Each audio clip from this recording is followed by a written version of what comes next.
Je remercie mes confrères et consoeurs d'avoir fait de moi leur porte-parole pour cette question liée à la situation de la presse, Monsieur le Président. dafa fekk ne li presse bi di jànkoonteel dama koy dund en tant qu'acteur ak en tant que chef d'entreprise. Mois de mai dafa am circulaire bu sa gouvernement génne ne dafa gelé lépp luy contrat convention publicitaire jusqu'à nouvel ordre boole ci gelé paiement yi nga xam ne dañu ko amel waa presse bi boobaak léegi nag commande publique amatul te it secteur privé bi nga xam ne dañ leen daan yaakaar ñoom tamit dañoo nekk ci ay jafe-jafe yoo xam ne daanaka amatuñu sax assiette publicitaire bu ñuy teg à la disposition des médias loolu indi situation bu doy waar ci entreprise de presse yi yaa ngi secourir secteur yu bëree bëri yaa ngi apurer passif yi ndax di nga taxaw ci apurer passif paiement yi nga xam ne presse bi am na ko ngir mu mun ñoo dimbali parce que président dëgg bi mooy metti na dañoo rusa abandonné te it am yërmande tamit ci xëy naan dañuy wàññi ay employés waaye ñu bari ci ñun mënatuñu li nga xam ne moom mooy collège délégué CNRA bi kañ la ñu koy mettre en place ba régulateur bi di mën di délibérer ci li nga xam ne moom mooy légalement ensuite ni nga ko amalee ak yeneen secteurs yi est-ce que mën nañu yaakaar nga def lu ñu mën a woowee conseil présidentiel pour les médias ngir sauver secteur boo xam ne nag c'est le quatrième pouvoir et c'est un secteur névralgique. jërëjëf soxna Maïmouna dama bëgg ñu sérieux li nga xamante ne moom nga jukki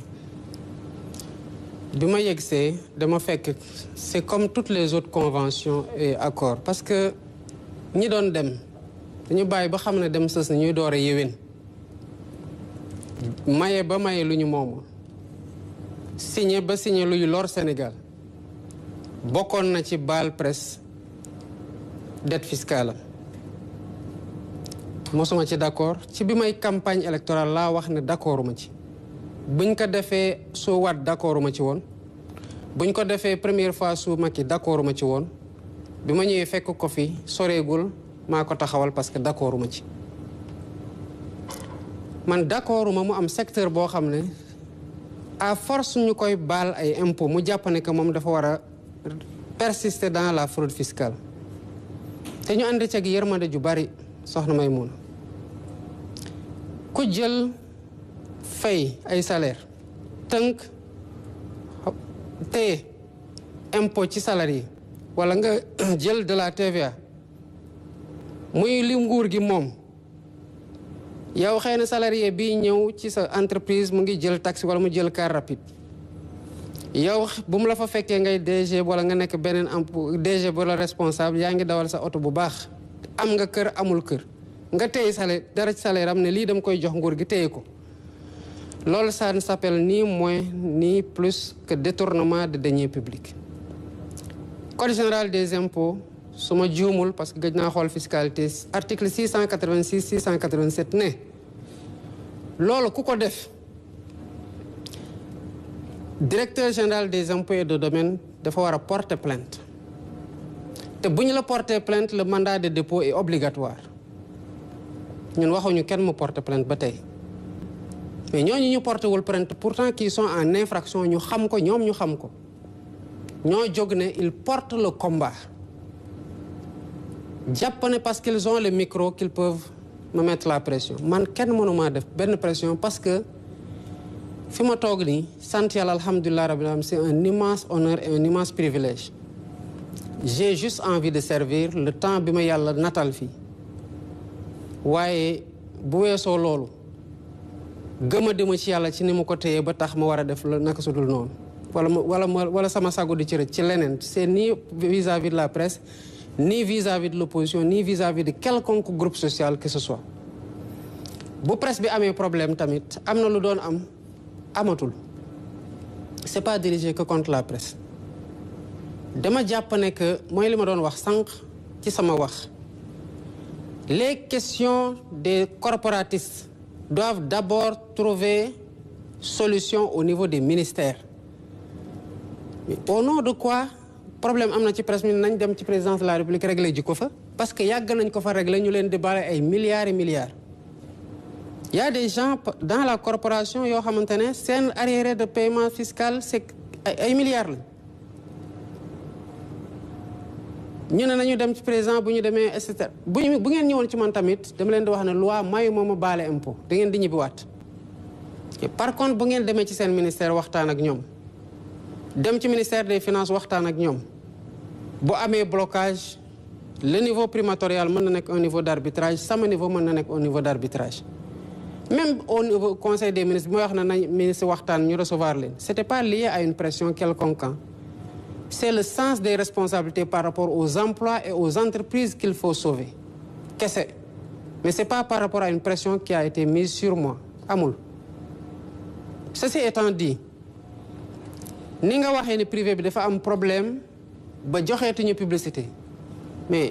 ñun noonu lañu amee problème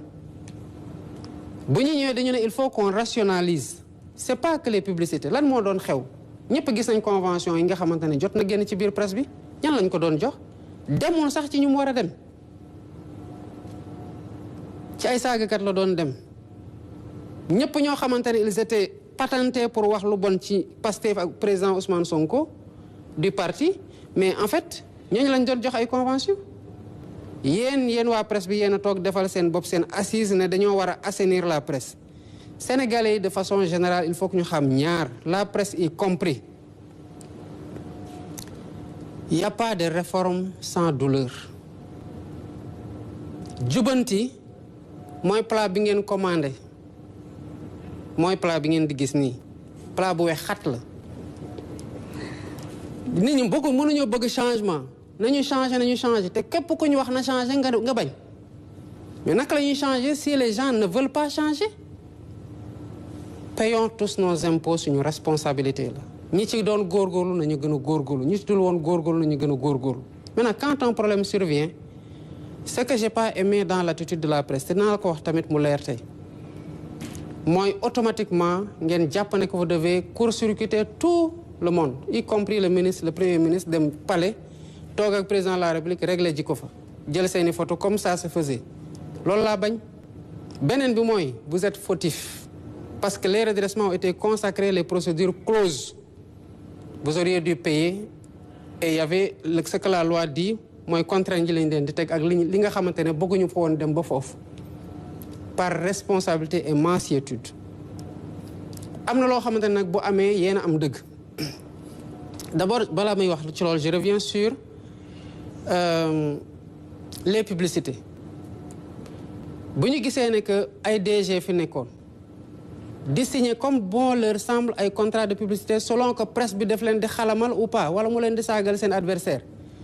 dañu wax ne l'argent des entreprises publiques mënul servir à donner des contrats de publicité pour la promotion des directeurs généraux et pour des guerres par procuration ñu ne levons le pied ba mettre de l'harmonie xool entreprise buy def publicité lan la soxla est-ce que dafa war a jegeenteeg soxna Astou Dione mu yore médiam rek mu du ko xëppal ay publicité bu ko jaree bu ko jarul wala dafa war a ressortir d'une stratégie d'entreprise lucide qui répond à un objectif de communication qui a été bien pensé loolu lañ bëgg mu am on a dit que d'abord on a changé le Big Gouv qui était un bureau d'information en bureau d'information et de communication gouvernementale mu booloog la communication de la présidence ñoom ñaar ñu am un comité exécutif pour avoir une communication de l'État ils se réunissent mensuellement c'est élargi aux chargés de communication des ministères qui ont la charge aussi de décentraliser au niveau des directions de leur ministère et que le plan d'action de communication remonte ñu xool est-ce que am na une cohérence dans la parole de l'État loolu àndut ak ñu bàyyi DG bu nekk muy def ay contrat gi ñu ko neex y compris ñi nga xamante ne c'est pas les destinataires parce que créé wuñu benn emploi amuñu benn charge lii la ñuy régler te bu sotee di ngeen ci gis seen bopp mu des nag beneen affaire am na kenn ku ma bind récemment ne ma dafa presté fayuñu ko. J'ai écrit au concerné via le directeur de cabinet pour lui dire ñii nañu vérifier ndax prestation yi ça a été fait dans le cadre d'un contrat conclu ñu ngi koy saytu. li ma ci teg mooy bu fekkee ne da ngeen ko amel parce que presté na ba pare fay leen ko parce que tamit mënuñoo amel les entreprises publiques de l'argent à des groupes de presse mënuñu leen forcer ñu naan dañuy am ay contrat par force de parce que ñoom ñoo xool seen objectif de communication tant que c'est aligné à la communication de l'État et du gouvernement on est ça va mais lu ñu bëggul mooy ñu defloo nit liggéey lu ñu fekke ak lu ñu fekkewul parce que ce dont les entreprises là héritent comme dette c'est leur dette bu dee entreprise de presse yi dañoo def prestation avant ñoom prestation yi ñu facturer ko ñoom mënuñu contester la facturation dañoo war a fay te bu boobaa dinañ fay yóbbante nañu la def la porte-parole xam naa doy nga sa porte-parole waaye waxal ñi la yóbbante képp koo xam ne def na prestation mu dem ci ki mu prestel ne ko fay ma mu bañ ko fay na fexe ba ma jot ci contrat bi ñu bokk bu leen boole la preuve que la prestation a été faite montant bi ñu ko amel bu boobaa dinaa wax entreprise boobu kii ngeen amel fay leen ko xaalisam parce que loolu tamit mooy yoon. Maintenant la presse je ne dis pas que di ngeen d'accord ci lépp luy ministre bi di def wala mu koy wax mais accordez-nous le bénéfice du doute qu'on est de bonne foi vis-à-vis de la presse. D'accord ñu ak yéen ci yu bëri d'accord nañu yéen ak ci lu bëri mais niñ ko war a muñalantee ci biir langue politique bi noonu lañ koy muñalante ak yeneen secteurs yëpp. J'ai dit que les divergences c'est des diversités et les diversités c'est des richesses loolu laa gëm. bu ñu nekkee ci opposition la presse nous donnait la parole lu ñu doon wax daawlu woon neex ñi fi nekk di ngeen jox ay nit parole tamit ils ont la responsabilité de leur parole. mën nañu wax dara du ñu neex mën nañu wax dara ñu neex ñu mën nañu wax dara sax mu bañ ñoo neex waaye doon njëriñ ci réew mi bu boobaa dañ koy jël. Donc vous devez être aidés et nous sommes dans les meilleures dispositions comme pour tous les secteurs à vous aider mais du nekk ci pression ak parce que vous tenez le micro loolu kese mooy suñu aujourd'hui divergence boo xamante ne mën nañu ko am muy une divergence majeure. Le ministre je le connais personnellement comme je connais les autres ministres du gouvernement. C'est des gens qui sont extrêmement engagés à servir et à servir tout le monde. Ils sont de très bonne foi. Et je crois savoir qu'il est même dans la logique d'augmenter l'aide à la presse, étant entendu que le dernier exercice bu ñu def par rapport à la reconnaissance des entreprises de presse, c'est un exercice qui restreint la base des bénéficiaires. Bu base bénéficiaire bu wàññeeku montant bi augmenté mais li ngeen nar a jot ci aide de la presse dina gën a bari. Pourvu que cela se fasse dans la transparence et pas sur la tête du client, selon que le média est favorable ou défavorable. C'est pas le sujet. Am na ci lu mu liggéey, j'ai pas encore vu le document définitif ressortant de la dernière situation, mais ma conviction mooy li ngeen doon jot ci aide de la presse dina yokk. Li ma leen mën a promettre tamit mooy ñi leen ameel seen xaalis qui soit une créance qui n'est pas contestable. dinañ leen ko fay et dans les meilleurs délais. Maintenant li ci des nag mooy faciliter le dialogue avec votre tutelle parce que c'est votre tutelle et je sais qu'il a de grandes ambitions pour la presse parce qu'il porte de grandes ambitions pour ce pays. Des fois nag préjugé dina yàq lu bari ci waxtaan gi war ci diggante nguur gi ak ay segments yu bari. Mais donnez-nous le bénéfice du doute ci yenn yi parce que yenn yi tamit dafay gaaw a braquer nit ci à juste titre effort boobu rek la ñu leen di laaj. Maintenant ni ñuy jàppale yeneen secteurs yi la ñu leen di jàppale j'aurais bien pu vous recevoir hein mais ci conditions yi ñu doon demander audience bi ak exigence d'automaticité bu mu bëggul loolu laa nangul woon. Maintenant si cela se comprend mën naa toog ak yéen ñëpp déglu leen waxtaan ak yéen. Mais du romb dëgg bii tamit nga xamante ni jàpp naa ko de après dinaa xam xëy na lu ma xamul lu ngeen mënta wax ci biti boobaa on apprendra acte dans la mesure où les arguments présentés sont pertinents waaye ñi fi nekk presse ak ñeneen favorable ak défavorable yëpp yéen jàmm kese lañu leen yéene parce que ay sénégalais ngeen te après tout le gouvernement gouverne pour tous les Sénégalais et le président de tous les Sénégalais amuñu ci xaaj ak seen. Très bien.